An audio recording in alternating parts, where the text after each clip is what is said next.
Well, yesterday we saw plenty of thunderstorms overspread the entirety of East Texas, and there were some severe thunderstorms in there as well. But what about those thunderstorms made them severe? We're going to go over the definition from the National Weather Service. In order for a thunderstorm to be considered base level severe, it has to have at least one of three hazards, that being 58-mile-an-hour winds or higher, 1-inch diameter hail, or a tornado.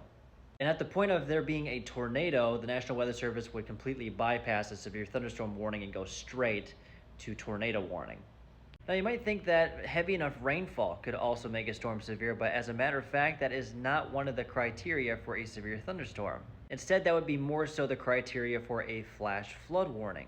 Now, there are also different levels of severe. The criteria that I mentioned earlier is only the bare minimum for a severe thunderstorm.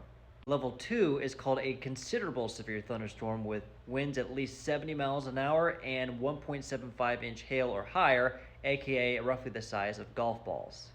And then there's level 3, which is destructive. That is what sets off your phones, and that has at least 80-mile-an-hour winds with 2.75-inch hail or higher, which is roughly the size of baseballs. Again, for a severe thunderstorm to be labeled considerable or destructive, it has to have one or two of those criteria.